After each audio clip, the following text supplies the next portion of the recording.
Hello guys! Welcome to my channel! Oops! Bakit nga ba ako mag-welcome sa inyo?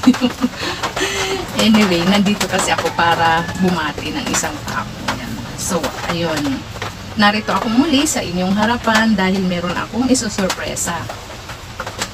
Isang mahalagang tao na nakapagpaantig ng aking puso at isipan. Hala, may ganun.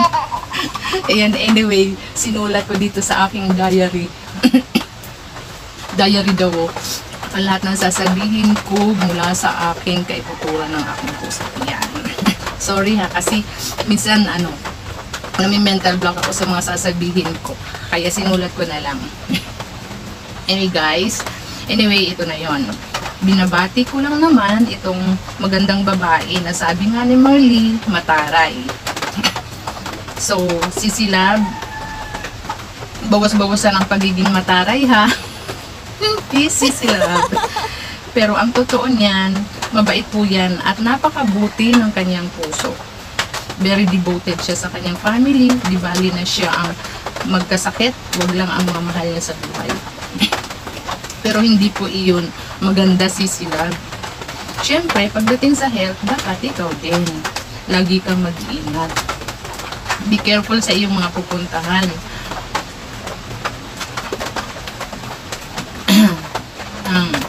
Anyway, malayo na ang nilalakbay ng aking siday, talambuhay, tula.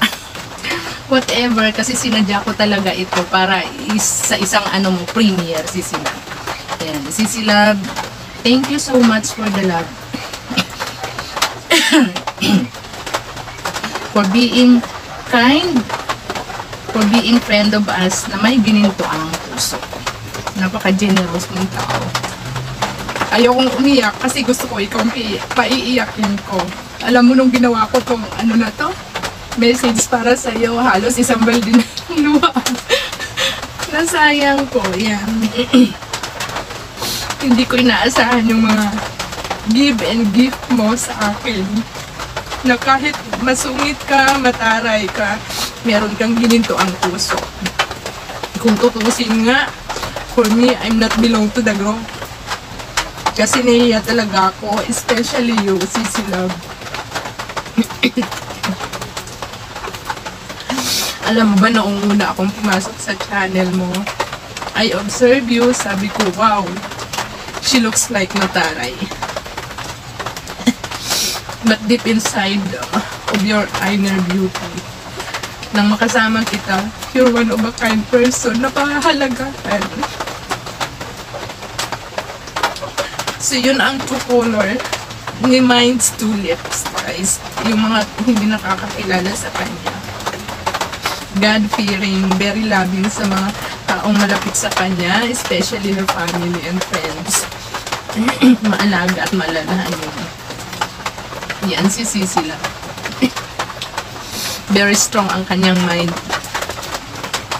So Sisilab, before I end up this short message, blessed to you always. Wish ko more revenue para mapag-share ka for us. Ayan, mag 1 million subscriber ka. And more friends, syempre. By the way, kung meron kang mga problema, you can share with us. Handang makinig sa'yo. We are here emotionally, physically, para damayan ka yung mga hindi mo masabi sa pamilya mo. Yan. Pwede mong i-share sa amin. Nandito lang kami na mga darling mo, handang makinig sa'yo. So, yun lang, Sisilab. I hope na you're always healthy. Yan. More beauty. less mataray. Sisilab, please. Huwag mo akong tarayan, ma'am. Ayan, so happy birthday, Sisilab. Sorry talaga. So, ngayon ako babawi sa'yo kasi the last time na in-invite mo ko, ang dami kong dahilan eh. Kinukulit mo nga ako. Sabi nga Kapag gusto, may paraan. Kapag ayaw, maraming dahilan. So, ganun ang nangyari sa akin, Sissy Love. So, sorry talaga. So, this time, bumabawi ako sa iyo ngayon.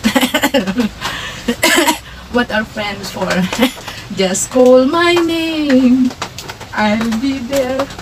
Bye. Thank you everyone. God bless. Sissy Love.